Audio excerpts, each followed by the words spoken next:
Genesis 35 vers 1. God het vir Jakob gesê, maak jou klaar en gaan na Bethel toe en bly daar. Bou vir my daar 'n altaar.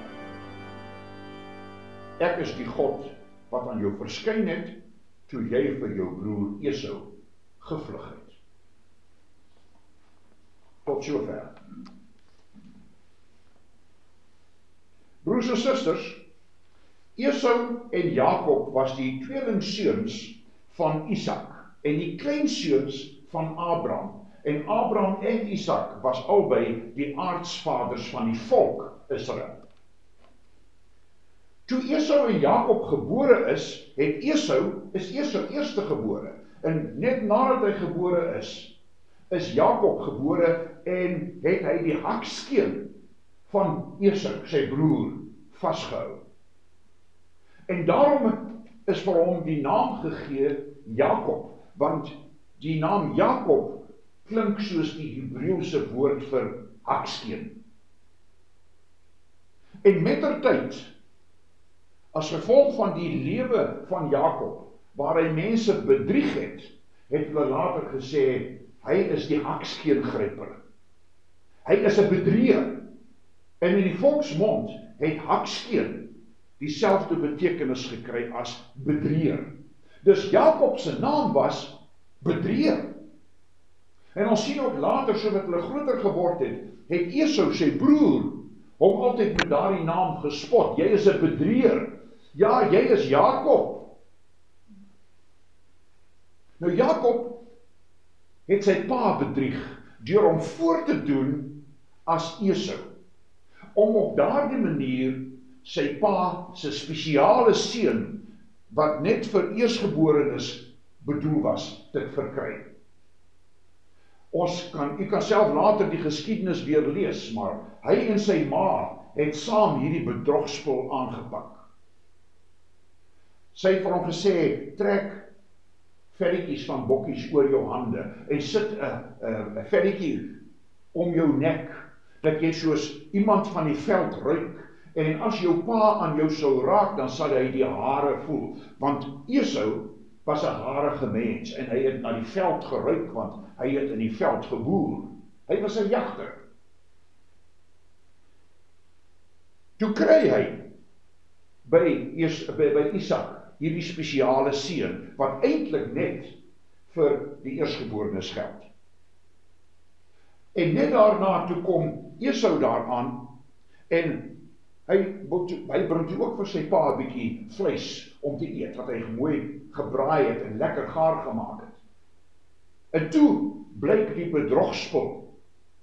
En toe sê Isak, ek het reeds daardie spesiale seun vir jou broer Jakob gegee. En uit die aard van die saak was Esau baie kwaad daaroor.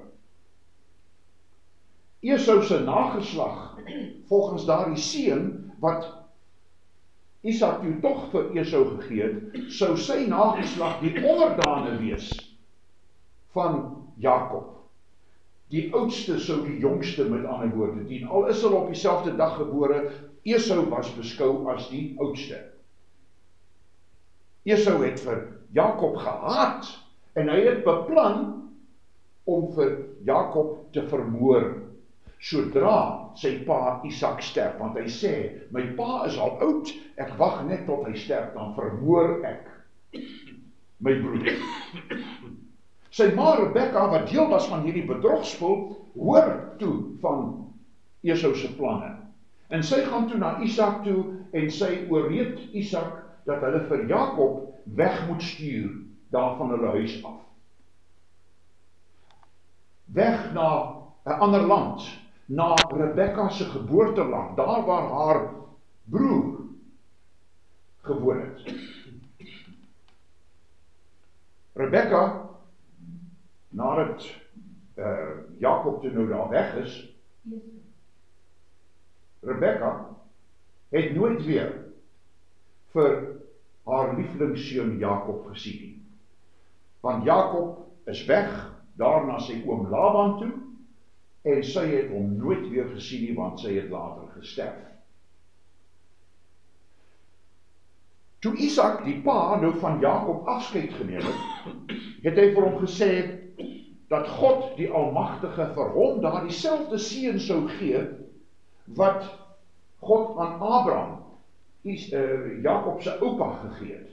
Naamlik, dat hy 'n groot nasie sou word, en dat hy die land Kanaan sou beerwe. Nou op sy vlug, het Jakob by 'n plek tussen Lus en Ai aangekom. En hy toe nou daar oornag. Nou dit was 'n baie spesiale plek. Want sonder dat Jakob dit besef het, was dit die plek waar sy oupa Abraham jare van tevore vir die eerste keer in die beloofde land Kanaan aangekom het. Want jy sal onthou, God het vir Abraham daar uit Ur van die Galdeërs geroep, na 'n land wat hy hom sou wys. En toe hy in daardie land inkom, in Kanaan inkom, was dit hierdie plek tussen Lus en Ai, waar Abraham aangekom het. U kan dit lees in Genesis 12 vers 8. Dit was nie maar net toevallig dat Jakob by daardie plek aangekom het. Die Here het hom natuurlik daar naartoe gelei. Nou moet julle onthou, Jakob was op vlug. Hy wou uit Kanaan uitvlug na Rebekka sy ma se geboorteland toe. Maar die Here het hom daar by daardie plek gebring. En dit was hier waar die Here toe aan Jakob verskyn het, in 'n droom. Jakob het gedroom, 'n leer staan op die aarde en sy punt raak aan die hemel. En die engele van God het op en af met hierdie leer geklim. Met ander woorde, daar is 'n verbinding tussen die hemel en die aarde. Later het die Here Jesus Christus na hierdie beeld verwys van die leer. En hy het dit op homself van toepassing gemaak. Want Jesus Christus is die verbinding tussen die aarde en die hemel. Dus Jesus Christus is daar die leer. Maar in daardie droom, hier by Bethel, by Lus, tussen Lus en Ai, het die Here in daardie droom by Jakob kom staan. En hy sê vir hom, ek is die Here, die God van jou voorvader Abraham. Die God van Isak. Met ander woorde, jou oupa en jou pa se God. Ek is die Here, en daardie woord Here word in die meeste Bybels geskryf met hoofletters, H-E-R-E, Here, Lord, in the English Bible. Jahweh, ek is wat ek is, soos wat God hom ook later aan Moses geopenbaar het. Hy is die verbondsgod van Abraham, hy is die verbondsgod van Isak, en hy is die verbondsgod nou ook van Jakob. En die Here wil hê dat Jakob moet weet, dit is die verbondsgod wat nou met hom praat.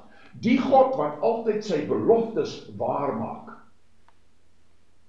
En nou bevestig die Here die beloftes wat hy aan Abraham en aan Isak gemaak het, ook aan Jakob. En hy sê vir hom, in jou en jou nageslag sal al die volke van die aarde geseën wees. Hierdie belofte wat die Here gemaak het, dat al die volke van die aarde geseën sou wees, geld ook vir die Afrikaner volk, vir die Engelse volk, vir die Xhosa volk, vir die Joodse volk, vir die Griekse volk, vir alle volke. Dit is 'n heenwysing na Jesus Christus wat sou kom, en wat uit die linie van Jakob gebore sou word. Met ander woorde, dit was 'n verbondsbelofte deur die verbondsgod. A covenant made by the covenant God. Jakob, hierdie plek waar hy geslaap het en waar hy die Here in hierdie droom ontmoet het, Bethel genoem, wat beteken huis van God. Bet beteken huis in Hebreëus en El beteken God. Huis van God.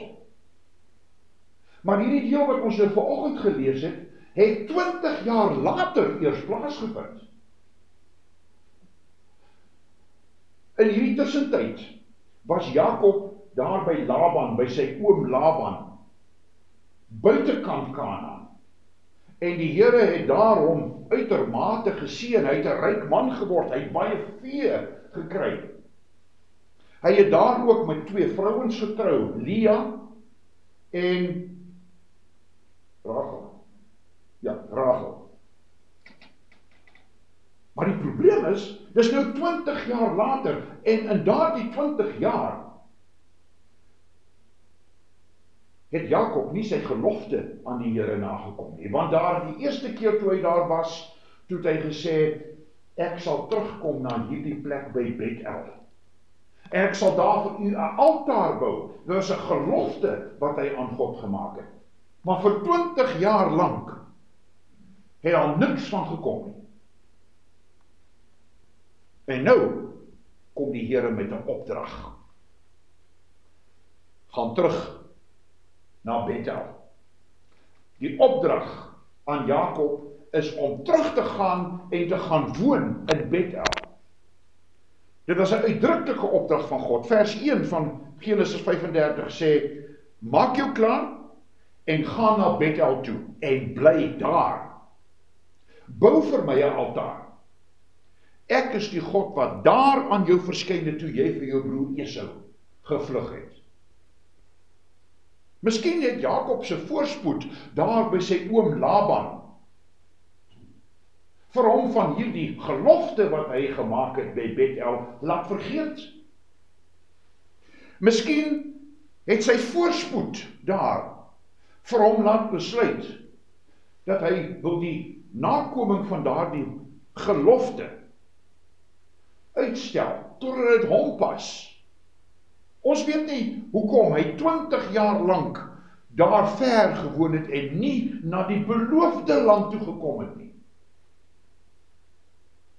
Die Here het hom ryklik geseën. In die tussentyd het hy vrede gemaak met sy broer Esau. Maar die Here het hom beproef. Die Here het hom beproef, want Jakob se dogter Dina is deur 'n man van die stad van Sichem verkragt.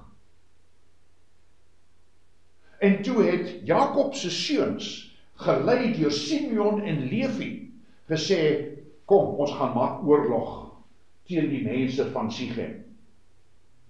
En Simeon en Levi self het met 'n swaard gekom en al die mans daar in Sichem doodgemaak, omdat een van hulle daar hulle suster Dina verkragt het.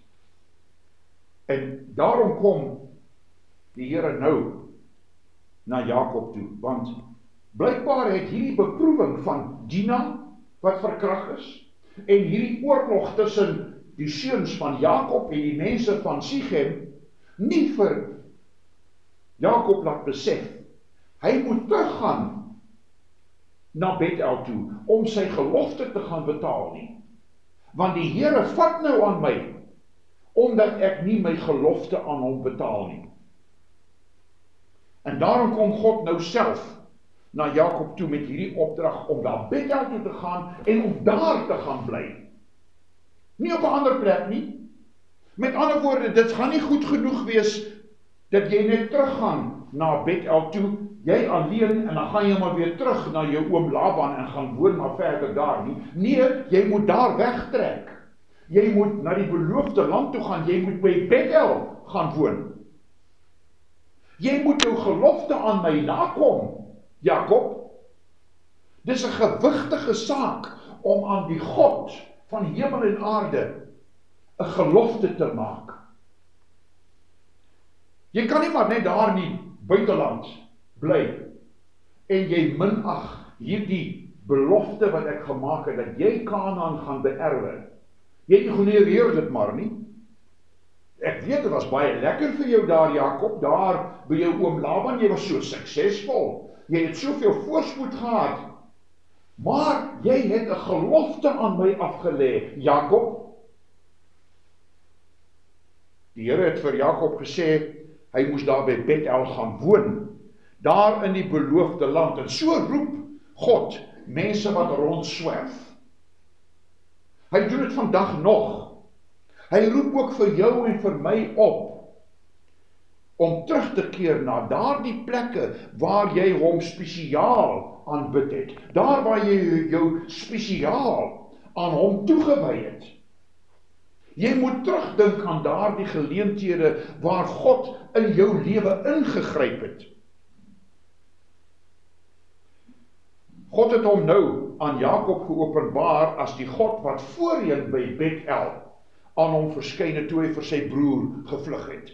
God wil hê hy moet presies weet met wie hy nou te doen het. Toe Jakob die eerste keer by Bethel gekom het, op sy vlug van Esau af, het God met hom gepraat, daar in daardie droom. Jakob het hierdie leer gesien tussen die aarde en die hemel, hierdie koneksie tussen hemel en aarde. Dus God se beloftes, hemelse beloftes, was werklik vir hom. Hy het geweet, dit kom van die enige God af.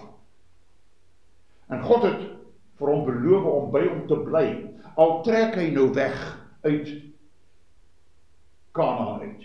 Want in daardie tyd het die mense geglo, dat gode het sekere geografiese gebiede. En as jy buitekant daardie geografiese gebied gaan, dan verloor daardie God sy krag oor jou.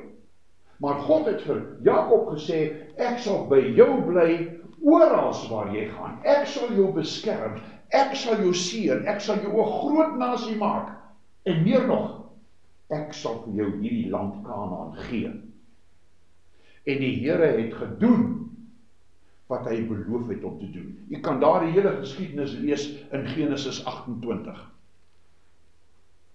So roep God ons ook terug, vir jou en vir my, na daardie geleenthede waar ons voor God gestaan het en waar ons geloftes gedoen het. Hy roep ons terug na die plekke waar ons 'n gelofte gedoen het, byvoorbeeld aan 'n lewensmaat voor God, dat ek getrou sal wees aan jou. Dis 'n gelofte aan God gewees. Daar waar ons kinders laat doop het, of waar hulle ingeseën is, het ons 'n gelofte gedoen om ons kinders van God te vertel, en om ons kinders groot te maak in die naam van die Here, en om hulle na katekisasie toe te laat gaan, en na sondagskool toe te laat gaan. Dis geloftes wat ons gedoen het. Of miskien is ons as volwassenes gedoop, en het ons as volwassenes belydenis van geloof afgelê. En toe het ons voor God en die gemeente gestaan, en die predikant het vir jou gevra, beloof jy, en is dit jou voorneme om dit en dat en so aan te doen? En jy het daar voor God en die gemeente ja gesê. Die vraag wat vir jou gevra is, beloof jy om hom te dien, om God te dien? Beloof jy om gereeld kerk toe te kom, die erediens op te soek? Beloof jy om in die evangelie te verhard, dat jy daarby gaan bly? Beloof jy om vir God van harte lief te hê? Beloof jy om die woord van die Here te gehoorsaam? Beloof jy om jou lewe buitekant jouself te soek in Christus? Soos wat ons ook vanoggend met die nagmaal gedoen het, dat jy jou lewe in Christus soek. En beloof jy om 'n Godvreesende lewe te lei? Kan jy sien hoe baie geloftes het ons al gemaak? Net met die belydenis van ons geloof. Jy het ook beloof om die nagmaal en die doop ywerig te soek as sakramente, wat deur die Here Jesus self ingestel is. Nou is die vraag, onthou jy jou beloftes aan God? God roep jou terug na jou Bethel, soos wat hy vir Jakob teruggeroep het na sy Bethel toe. Hy het vir Jakob gesê dat hy die God is wat voorheen by Bethel aan hom verskyn het. So sê die Here ook aan jou en aan my. Ek is die Here, die God, wat aan jou verskyn het toe jy geloofsbelijdenis afgelê het, wat aan jou verskyn het toe jy gedoop is, wat aan jou verskyn het by verskeie geleenthede. Ek is daardie God. Hy roep ons terug, of op, om terug te dink aan hoe hy ons gered het, hoe hy ons geseën het, en hoe hy ons beskerm het. Maar dan tweedens, kyk ons na die oortuiging wat Jakob laat terugkeer het na Bethel toe. Oortuiging bring aksie. Toe Jakob aan die Here se teenwoordigheid en sy beloftes in sy lewe teruggedink het, het hy dadelik tot aksie oorgegaan. Wat sê hy? Hy het vir sy huisgesin en almal wat daar by hom was, sy bediendes, sy slawe, almal wat by hom was, gesê dat hulle al die afgodsbeelde onder hulle moet uithaal. Het Jakob dan nie vir die Here geken nie? Het Jakob nie vir sy huisgesin van die Here, Jahwe, vertel nie? Hoe het dit dan gebeur dat daar in Jakob se huis, by sy vrouens en sy kinders, afgode was, afgodsbeelde was? Hoe het dit gebeur? Ons weet nie hoe dit gebeur het nie. Maar dit maak nie saak hoe en waar en wanneer dit gebeur het nie. Wat wel saak maak is, hulle moes daarvan ontslae raak. Verder het Jakob vir sy mense gesê dat hulle moes reinig, hulle moes skoon was en dat hulle ander klere moes aantrek. Dit is simboliese taal om te wys, julle moet 'n hartsverandering ondergaan. Jou hart moet anders word. Simeon en Levi se hande was vol bloed en hulle klere was vol bloed, want hulle persoonlik het die mans, al die mans van daardie stad Sichem met die swaard doodgemaak. Daar's bloed aan hulle hande. Nou is die vraag, is jy bereid om jou te gaan reinig en om vir jou simbolies ander klere aan te trek? Is jy bereid om vir jouself af te vra, wat maak jou onrein? Wat maak jou vuil voor God? Dit beteken jy moet oor jou sondes gaan nadink. Jy moet daardie sondes voor die Here bely en jy moet van harte begeer om anders te lewe. Ons moet van harte begeer om opreg voor God te lewe, om aan hom dank te bewys en om eensgesind met mekaar te lewe, in liefde met mekaar te lewe. Is jy oortuig van die verkeerde dinge in jou lewe?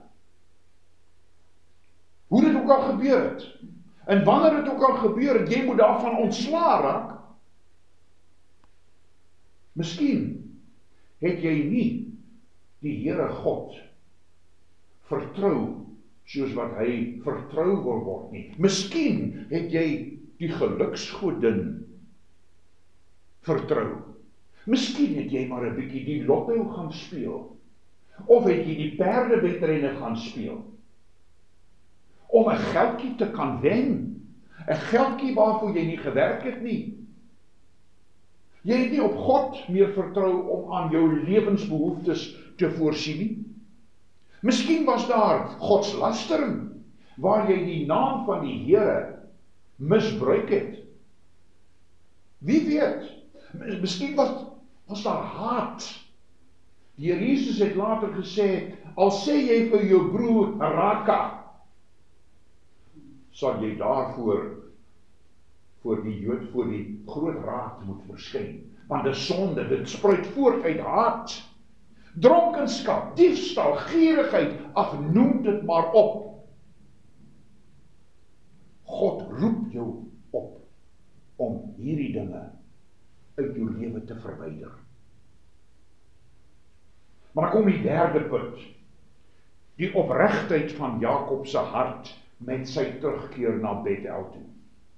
Jakob sê in vers 3, ons moet klaarmaak en Bethel toe gaan. Daar moet ek 'n altaar gaan bou vir die God wat my gebed verhoor het, toe ek in die moeilikheid was, en wat by my was waar ek ook al gegaan het. Hy sê dit vir sy huisgesin, en hy sê dit vir al die mense rondom hom. Dit wys dat daar waar hy dit nou openbaar maak, in die openbaar uitspreek, dat dit sy vaste voorneme is om terug te gaan na Bethel toe en om die altaar daar te gaan bou. Dit is ware erediens. Hy gaan 'n altaar bou, dis geloof. Hy wil dit nou graag doen, omdat God sy gebed verhoor het, en omdat God hom so geseën het. Die Here het alles wat hy het vir hom gegee, en dit besef Jakob nou. God roep jou en my ook op, tot 'n belydenis, dat God die Vader, ons, elkeen van ons, as sy kinders aangeneem het, ter wille van Jesus Christus. Onthou julle die woorde, wat ons vanoggend uit die formulier oor die nagmaal gelees het? Ons is nou sy kinders. En daarom moet ons soos sy kinders leef, ons moet soos nuwe mense leef. Ons lees, dat Jakob se mense, toe al die afgodsbeelde, en selfs die vrouens se oorringe, vir Jakob gebring het. En wat doen Jakob toe daarmee? Hy sê nie, kom ons vat nou al hierdie in 'n sakkie saam, en nou trek ons Bethel toe nie. Nee, hy gaan begrawe dit onder 'n groot boom, buitekant Sichem. Hy wil daarvan ontslae raak. Hy is klaar daarmee. Dit mag nie saamgaan op hierdie reis terug na die beloofde land toe nie. Sy bekering het vir hom seën gebring. En dit het 'n uitwerking gehad op sy gesin en op die mense rondom hom. So gebeur dit ook met ons. As ons bekeer, dan het dit 'n ripple effek op die mense rondom ons. Maar hy het 'n seën ontvang, 'n spesifieke seën. Ons lees dat God het die mense van die stede daar rondom bang gemaak. So bang gemaak vir Jakob en sy seuns, dat hulle hom nie agtervolg het toe hy nou daar wegtrek nie. U weet, op die stadium wat die afgode nog daar in Jakob se huis was, en die sonde daar in Jakob se huis was, en hy nie die gelofte wat hy gemaak het aan God nagekom het nie, toe was Jakob bang vir daardie mense. Want nadat daardie mans van Sichem doodgemaak is, toe sê Jakob vir sy seuns Simeon en Levi, wat het julle nou gemaak? Daardie mense van daai stede gaan nou almal saam staan en dan teen ons kom oorlog maak en hulle sal ons almal doodmaak. Jakob was bang. Maar nou dat hy die gelofte wil gaan nakom en die opregtheid uit sy optrede blyk, nou het God daardie mense vir hom bang gemaak. Dis die eerste seëning wat hy gekry het. Meer nog, nou het die Here vir hom beloof dat baie nasies van hom sou afstaan en dat hy hierdie land Kanaan sal kry. Dit word bevestig aan hom. En toe gebeur daar 'n wonderlike, 'n pragtige iets. God gee toe vir hom 'n nuwe naam. God gee vir Jakob, die bedrieger, 'n nuwe naam. God sê vir hom in Genesis 35 vers 10, jou naam is nou Israel. Jy is nou nie meer Jakob nie. Nou is jou naam Israel. Ons weet nie wat die werklike betekenis is van die naam Israel nie. Dit word vir ons nêrens in die Bybel vertel nie. Maar ons weet wel dat daar die EL aan die einde, Israel, beteken God. El beteken God. Met ander woorde, dit was 'n godsnaam wat Jakob nou gekry het. Hy is nou Israel. En ek is seker dat Israel self, Jakob self, het geweet, nou is ek nie meer die bedrieër nie. Ek is nou nie meer Jakob die bedrieër nie. Ek het nou 'n spesiale naam gekry en ek is seker, hy het geweet wat daardie nuwe naam beteken. God roep vir jou en vir my op om terug te keer na ons eie Bethel toe. Jou reaksie op God se opdrag in jou lewe het 'n groot invloed op die mense in jou lewe, jou familie, jou kinders, jou vrou, jou broer. Dit het 'n invloed op die gemeenskap.